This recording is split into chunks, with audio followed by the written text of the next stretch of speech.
பிரசான் நீல்ஸ்க்கு home service கேட்டு யாராச்சும் பார்த்துருக்கீங்களா? அப்படி வந்தவங்க தான் இந்த கிளையண்ட். எனக்கு வந்து இதுவரைக்கும் வந்ததுலேயே ஸ்வீட்டான கிளையண்ட்டுன்னு சொல்லிட்டு போட்டது ஒரு தப்பாக போயிடுச்சு. இவங்க வந்து என்னை அவ்வளோ டார்ச்சர் பண்ணாங்க. இவங்க என்னோட லொக்கேஷனுக்கு ரொம்பவே நியர்பையில் இருந்ததுனால எனக்கு டைரெக்டாகவே கால் பண்ணி எனக்கு பிரசான் நெயில்ஸு நேரில் தான் வந்து பண்ணணும் அப்படின்னு சொல்லிட்டு சொன்னாங்க. நான் என்ன பைத்தியக்காரத்தனமாக பேசுகிறீங்க, பிரசான் நெயில்ஸ் எப்படி நேரில் வந்து பண்ண முடியும் அப்படின்னு சொல்லிட்டு சொன்னதுக்கு அவங்க ஒத்துக்கவே இல்லை. நீங்கள் ஃபிட்டிங் ஒழுங்காக பண்ணலன்னா நான் என்ன பண்ணுறது அப்படின்னு சொல்லிட்டு ரொம்ப ஹார்ஷாக பேசினாங்க. முடியவே முடியாது அப்படின்னு சொன்னால் கூட அவங்க கேட்கவே இல்லை. நானே நேரில் வரேன்னு சொல்லிட்டு நைட்டு 11 மணிக்கு வீட்டுக்கு வராங்க. இதெல்லாம் நான் எப்படி அக்செப்ட் பண்ணிக்கிறதுனே எனக்கு தெரியல.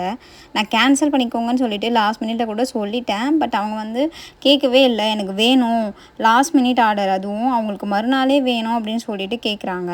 நான் ஆன்லைன்லேயே மெஷர்மெண்ட் எடுக்கிறேன் அப்படின்னு சொல்லிட்டு சொன்னதுக்கு இல்லை, நான் ஃபோட்டோஸ் அனுப்ப மாட்டேன், நான் நேர்லேயே வரேன் அப்படின்னு சொல்லிட்டு என்னை ரொம்ப டார்ச்சர் பண்ணிட்டாங்க. இந்த ஒஸ்ட்டான கிளைண்ட் வேறு யாருமே கிடையாது, என்னுடைய ஸ்கூல் ஃப்ரெண்ட் தான். அவளுக்கு வந்து ஏதோ மேரேஜ் இருக்குது அப்படின்னு சொல்லிட்டு ப்ரியராகவே சொல்லாமல் லாஸ்ட் மினிட்ல வந்து என்னை இந்த அளவுக்கு டார்ச்சர் பண்ணிட்டா. ஃப்ரெண்டை தவிர வேறு யார் என்னை இந்த அளவுக்கு டார்ச்சர் பண்ண முடியும்?